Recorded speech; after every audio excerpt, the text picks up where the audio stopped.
Canyon after canyon after canyon after canyon after ridgeline. This is a mid-slope road right here. And it goes all the way back up into this community and all the way. There's a whole community back here. This is what we're up against in the state of California. This is why. You're not climbing that. You're not climbing that. That's a 1-to-1 slope. Anybody that knows that, 1 foot out, 1 foot down, 1 foot out, 1 foot down. You know what is coming out of that at a rapid pace? Fire. Fire is coming out of that. Right up to the top. Jumping this road like it's nothing. Hitting that hilltop and just racing to the top. There's homes up. There's homes up there. Right up there, there's homes at the top that will be lost. Look at all the brush. Look at all the brush. Mid-slope roads, chute canyons, chimneys, all these areas. All these areas. Look at it. All the way around. All the way around. All the way out into the sunset. Way out there. These are all mountains overgrown with brush. Overgrown with brush all the way down. You're not climbing down there to chase fire. You're not going down there for anything. There's water down there, but you're not going down there. Fire is coming out of there. This is what we have in the state of California, and this is what we need to help prevent. And I want to help prevent it. I got my chainsaws. I got my things ready to go. For the next 2 days, I'm going to be up here helping some landowners clear this brush. We've got to make a change somehow. I want to be that change. I'm willing to do whatever it takes to help these communities up here, because this is just one of many. Pick one in California. Pick one. All these communities. Later today, I'm going to show you out in the community that I'm going to what defensible space looks like and where the government won't let us go because they don't have the money. They'd rather pay for homeless people, and then that money just disappears. Granted, the homeless need help too, I know, but this also has to change. All this has to change. That's just waiting to burn. It's not a matter of if, it's a matter of when. And there's 2 ways into this community. One way in, kind of one way out, kind of one-way roads. Like, look at this. This is the road. This is the road. Like, when you see a bulldozer coming or a chain of fire engines trying to get in here, you're going to have a whole entire community trying to come out of here. Make that make any sense? Wait till later today and I show you what the difference is. Homes. Wait till we turn down where the white picket fence is right here. Right up here. We're going to make a turn and you'll see that the freaking brush is taller than my truck. My truck stands, what, 7 feet, 8 feet tall? I'm 6 feet and it's over the top of me. Like, look, power lines, utilities. It's just crazy. It's just crazy. Look at this. One way in, one way out. Here's the airport. You're not getting air tankers. Your retardant's coming from Sacramento. That's where the retardant's coming from, out of McClellan. This is a runway. They have their own private airport up here, so you can get helicopters to land and shuttle crews and get crews up close to the fire. That's great. There's nothing wrong with that. But the air tankers, they're going to have to come from Sacramento. You know, that's a long, it's not too long, but it's a long ways. Look at this. Here's the brush I'm talking about right here. Right here. One side of the road. It gets worse. Look at right here. Look at down here. We've got homes down there.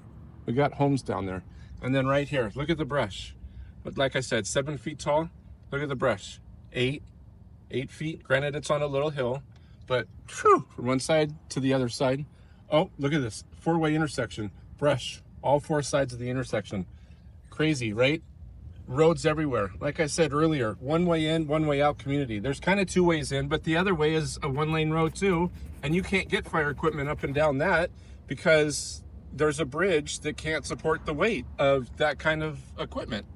So they're stuck going this way, the way I just came in and earlier in the video where I was showing you. But like, these roads are tiny. You got houses everywhere, low-hanging power lines. So if fire does come through, telephone poles burn down, the wires are on the ground. Are they going to be alive? I don't know. Are they going to be dead? I don't know. But like, everywhere you look, overgrown brush in the state of California, because we don't care to help these communities, get them grants and get this taken care of. at a state level or a federal level. We'll see what Trump does now that he's in office, if they'll let him help. But this just goes on. And this is only a portion of this community. This community goes so far that way, miles. I haven't gone to the other side, but I'm sure it looks just like this. And like I said earlier, wait till you see the end of this video when I show you the difference between what we've cleaned and what's not cleaned. You have to have, in California, you have to have 100 feet of defensible space in your house, around your house, to be clear of any brush. And what happens if your property line is 40 feet and then beyond that is federal land? Can you cut on that? I don't know. What if it's state land? Can you cut on that? I don't know. Look at these people have done a little bit here and there. But this is a little canyon that just drops down into there. It's hard to see. I know I'm driving, so it's kind of tricky to see. I get that. But it just continues on and on. Later today, like I said, I'm going to show you what it looks like cleared and not cleared. I love you guys. So like I was saying, defensible space. This is what it looks like. Tree here, tree there. Bushes that are cleaned up. All the vegetation's been mulched and cut. Those are separated for just, you know, aesthetics. All down over there we still need to do. This is what happens. So his house is right here. House is right here. And you come down, his property line is right at this road. Right at this road is the property line. Okay? Watch this. Roughly 60 to 80 feet from here to there. So you need 100-foot defensible space. Come this way, another 40 feet, and we're in the national forest now. This is national forest, okay? Look what you have. Look at that. Overgrown, can't see the trees. There's trees all in here. All pine trees, all that undergrowth. All that undergrowth, that's what carries fire from here to there. That's what does it. Let's walk a little farther and check it out. Like, see, we've come into the national forest a little ways to clean it up. Are we allowed to? We don't know. So guess what? To save your livelihood in your house? Yeah, you probably should. Look at how tall that stuff is. I'm 6 feet tall. That stuff towers over the top of me. These are all oak trees, so they're not dead. They just don't bloom right now. So they're all in hibernation. But all the way down, and then down into the canyon that you can't see the bottom of, and then up the other side, that ridgeline. That's all overgrown brush. All of that. Look at how tall that is. Manzanita. Above my head. Right there. Above my head. I'm 6 feet tall. It's probably 2.5 to 3 feet taller than me. Right there. All. And this is every single forest in California like this. It's time that we do stuff about this and make it right. We have guys like me and my neighbor that lives here that want to make a difference. Look at that. Look at that. It just goes on and on. We could go on and on. He builds these roads so that he can get down in there and do a little bit of cleanup here and there. That's national forest and state land. Not his responsibility. But who's doing it? Nobody. Nobody.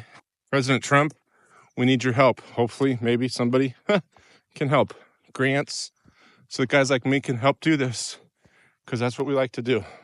We blew yesterday. I walked with a blower on my back yesterday for 2 hours. Probably 2.5 to 3 miles. Blowing trails so that they're clean. That's what we do. Because we want to make a difference. We want to make it right. Subscribe to this channel, please. I love you guys. One last thing. This is what they're worried about right here. This is my setup. 3 chainsaws. 1, 2, 3. I don't think that the carbon emissions that comes out of those 3 chainsaws is going to do as much damage or harm to the environment as burning the city of freaking Palisades or the other towns that burn down there. I really don't think that these 3 chainsaws are going to hurt anything when I'm trying to prevent things of like this going up in smoke and helping the community. That's just a control burn or the guy burning a brush pile down on his property. But like all over California, all like this. This is what we're worried about. 3 freaking chainsaws. Like, really? This is what this has come to. I'm at a loss for words. I'm at a loss for words that's what we're worried about.